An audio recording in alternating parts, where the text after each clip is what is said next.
Mesdames et messieurs, bonjour. Bienvenue autrefois dans notre chaîne Cupid2M Consulting.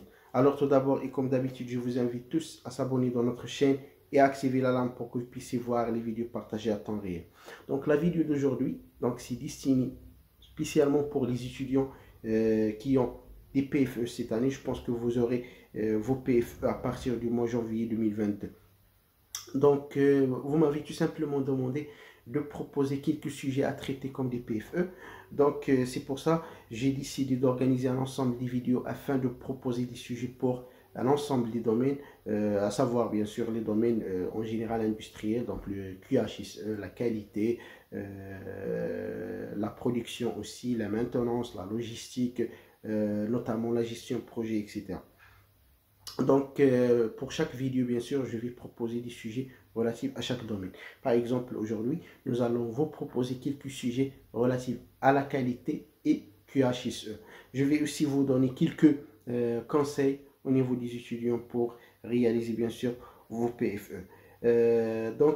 Premièrement, au niveau des PFE, vaut mieux d'avoir un sujet ou bien une problématique proposée par la société objet de votre PFE, mieux bien sûr de proposer. Parce que tout simplement, lorsque la société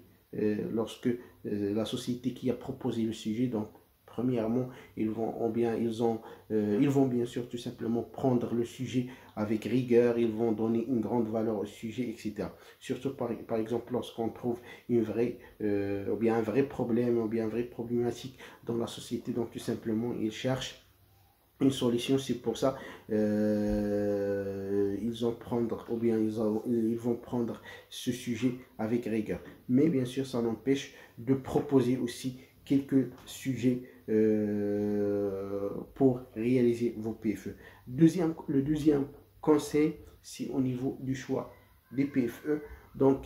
Évitez de choisir la société au lieu du projet. C'est-à-dire, si vous avez deux critères de choix d'un projet PFE, donc vaut mieux de choisir le sujet. C'est-à-dire, vous pouvez trouver tout simplement une grande société, mais avec un sujet qui n'est pas intéressant. Par contre, on peut trouver une petite boîte, mais avec un sujet motivant, un sujet très bien sûr riche, avec plus d'informations, plus de travail, etc. C'est pour ça qu'il vaut mieux de choisir le critère du projet et non pas de la société.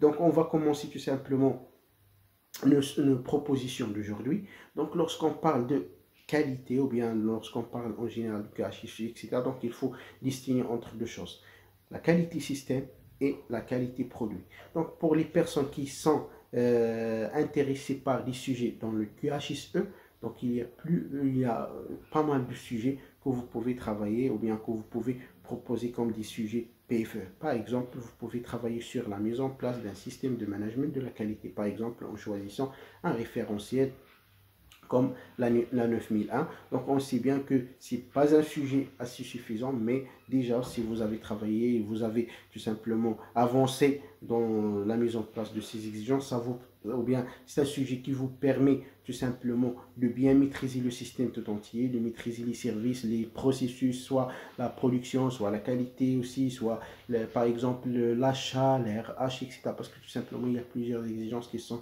relatives à chaque processus. Donc, vous pouvez proposer tout simplement un sujet qui est la mise en place d'un système de management de la qualité sur le référentiel ISO 9001 version 2015. Vous pouvez aussi choisir un autre sujet relatif à l'environnement, par exemple la mise en place d'un système de management environnemental suite à la norme ISO 14001 version 2015 aussi. Donc, c'est la même démarche, sauf que vous ajoutez aussi la partie réglementaire liée à l'environnement. Vous pouvez ajouter aussi ce qui est PME, bien plan de management environnemental, etc. Donc, mais tout simplement, c'est presque la même chose relative à la norme ISO 9001 version 2015, sachant bien, parce que tout simplement, aussi bien que ce sont des normes qui font partie ou bien qui ont même structure qui est l'HLS ou bien High Level Structure, donc c'est une structure commune.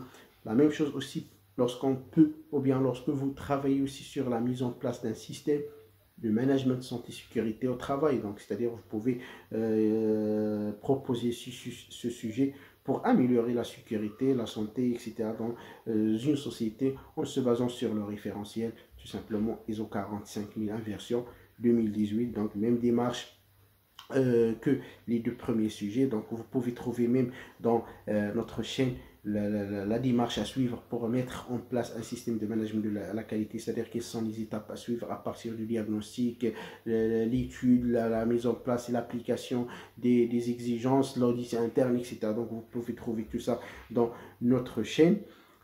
Aussi, vous pouvez proposer à notre sujet, par exemple, l'analyse des risques liés au processus, liés par exemple au métier, etc. Donc, comme un sujet aussi pour la partie QHSE. Vous pouvez aussi proposer un sujet qui est le document unique, donc c'est-à-dire aussi pour analyser les risques, les dangers, etc. Donc aussi, ce sont des sujets que vous pouvez proposer relatifs tout simplement au domaine du QHSE.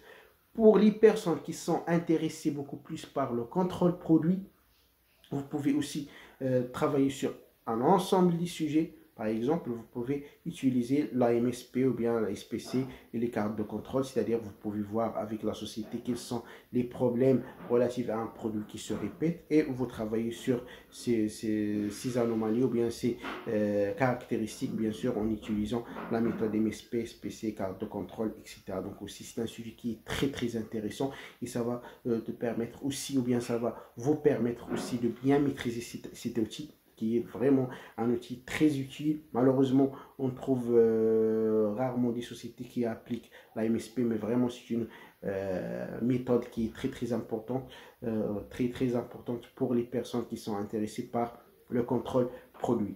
Vous pouvez aussi proposer des sujets de normalisation d'un produit, c'est-à-dire pour les sociétés qui travaillent ou bien qui fabriquent des produits, comment dirais-je, en fait des produits techniques. Donc c'est-à-dire vous pouvez trouver des normes relatives à ces produits, par exemple lorsqu'on parle des produits électriques ou bien des produits agroalimentaires, etc. Donc vous pouvez travailler sur la normalisation de ces produits, etc. Juste, il faut ajouter un point relatif à la qualité système ou bien QHSE, etc. Pour les personnes aussi qui vont réaliser leur PFE dans des sociétés d'agroalimentaire, vous pouvez aussi travailler sur la mise en place d'un système sur le référentiel ISO 22000, etc. Donc aussi c'est un sujet très important dans vos carrières ou bien dans votre carrière. Revenons toujours au sujet relatif à la qualité produit. Donc, on a parlé aussi de la normalisation d'un produit, donc c'est-à-dire la mise en place des exigences liées à un produit. Donc, lorsqu'on parle de normalisation du produit, donc c'est-à-dire comment on peut contrôler ce produit, quelles sont les caractéristiques à contrôler, est-ce qu'on aura besoin, par exemple, de réaliser des contrôles dans des laboratoires internes ou bien externes, quels sont les moyens de contrôle, quels sont les instruments qu'on peut utiliser, etc., etc. Donc, il y a plusieurs choses aussi à dire au niveau de normalisation de produits. Vous pouvez aussi utiliser la démarche de résolution d'un problème, donc c'est-à-dire vous pouvez voir avec la société quelles sont aussi les anomalies qui se répètent. Vous pouvez aussi déterminer aussi cette anomalie à partir d'une analyse d'une non-conformité, à partir des outils aussi Pareto, etc. Et ensuite, vous pouvez utiliser une démarche de résolution de problèmes ou bien en utilisant les outils du management de la qualité QCP ou bien les 5 pourquoi, l'AMDEC, Ishikawa, etc. Donc c'est-à-dire un ensemble des outils que vous pouvez utiliser pour tout simplement améliorer votre qualité produit. Donc généralement ce sont quelques sujets. Vous pouvez aussi travailler sur un sujet qui est très important, c'est le gaspillage ou bien l'optimisation ou bien la minimisation du coût de non-qualité. Donc, c'est-à-dire on sait bien que la non-qualité coûte trop cher pour les sociétés, donc au niveau des non-conformités, des réclamations, des retours marchandises, etc. Donc, c'est-à-dire vous pouvez travailler sur un sujet de calcul de coût de non-qualité, calcul de coût d'obtention de la qualité, l'optimisation de ces coûts, minimisation du coût de non-qualité, etc. Donc aussi, ce sont des sujets que vous pouvez proposer tout simplement pour l'IPFE. Il y a aussi un autre sujet aussi que vous pouvez proposer ou bien que vous pouvez utiliser comme un PFE, par exemple le sujet de 6 Sigma aussi pour l'amélioration de la qualité produit ou bien de la qualité dans une société, etc. Donc, au niveau généralement, vous pouvez choisir n'importe quel sujet, vous pouvez aussi voir avec la société afin de proposer aussi un sujet, et ça va être aussi très intéressant d'avoir un sujet proposé par la société elle-même. Donc, je vous ajoute aussi un petit conseil. Donc, essayez d'utiliser le maximum des outils, le maximum de tout ce que vous avez vu au cours de vos formations, bien de votre formation académique au niveau de PFE. Parce que lorsqu'on parle d'un PFE, donc c'est une combinaison entre ce que vous avez vu dans la formation et ce que vous allez appliquer dans la société. Donc, généralement, même au niveau de la note de votre projet, donc vous pouvez ou bien vous devez choisir ces deux critères, c'est-à-dire pour avoir une bonne note relative à la formation ou bien à partir de l'école ou bien la faculté, etc. Donc, c'est-à-dire vaut mieux d'utiliser le maximum des outils que vous avez vus dans votre carrière. Par exemple, lorsqu'on parle d'un système management de la qualité, donc vous pouvez utiliser la norme ISO, vous pouvez utiliser par exemple pour planifier vos PFE les méthodes AMDEC, plutôt les méthodes Gantt, les méthodes de gestion de projet. Vous pouvez utiliser aussi les outils que vous avez vus comme Pareto, comme Ishikawa, comme 5M, etc. Donc, c'est-à-dire essayer d'utiliser le maximum des outils. Et pour la partie réalisation, donc essayez bien sûr d'avoir une valeur ajoutée relative à votre projet, c'est-à-dire il faut toujours comparer entre avant le projet et après la solution que vous avez proposée pour voir la valeur ajoutée ou bien pour que la société valorise tout simplement vos projets. Donc, dans la prochaine vidéo, Inch'Allah, on va voir quelques sujets relatifs à la gestion de la production, ensuite la maintenance, la logistique, la gestion de projet, etc. Donc, si vous avez des questions, vous pouvez les mettre dans les commentaires et je vous souhaite bien sûr bon courage pour vos PFE. Et merci.